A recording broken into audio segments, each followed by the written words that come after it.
Nang pasimula siya ang Berbo, at ang Berbo ay sumasa Diyos, at ang Berbo ay Diyos. Ito rin nang pasimula'y sumasa Diyos. Ang lahat ng mga bagay ay ginawa sa pamamagitan niya, at alinman sa lahat ng ginawa niya ay hindi ginawa kung wala siya.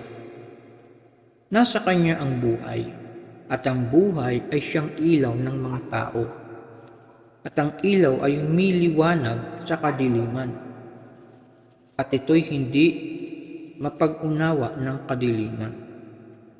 Naparito ang isang tao na ang subong mula sa Diyos, na ang kanyang pangalan ay Juan. Ito'y naparitong saksi upang kanyang patotohanan ang ilaw, upang sa pamagitan niya magisampalataya ang lahat. Hindi siya ang ilaw, kundi pumarito upang kanyang patotohanan ng ilaw. Nagkaroon ng tunay na ilaw sa makatuwid bagay ang ilaw na lumiliwanag sa bawat tao na pumaparito sa sanlibutan. Siya ay nasa sanlibutan, at ang sanlibutan ay ginawa sa pamamagitan niya, at hindi siya nakilala ng sanlibutan. Siya ay naparito sa sariling kanya, at siya ay hindi tinanggap ng sariling kanya. Datapwat ang lahat ng sa kanya ay nagsitanggap, ipinagkalooban niya sila ng karapatang maging mga anak ng Diyos.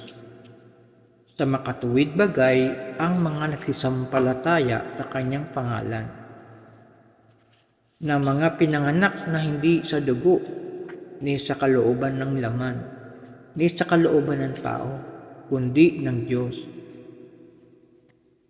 At nagkatawang tao ang Berbo, at tumahan sa gitna natin, at nakita namin ang kanyang kaluwalhatian. Kaluwalhatian gaya ng sa bugtong ng Ama, na puspos ng biyaya at katotohanan. Kinatotohanan siya ni Juan, at sumisigaw na nagsasabi, "Ito yung aking sinasabi. Ang pumaparitong nasa hulihan ko ay magiging una sa akin, sapagkat siya ay una sa akin."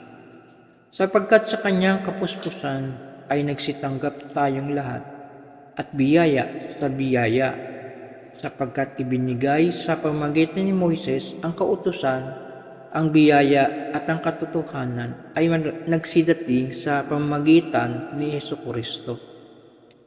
Walang taong nakakita kailanman sa Diyos. Ang bugtong na anak ang nasa sinapupunan ng Ama,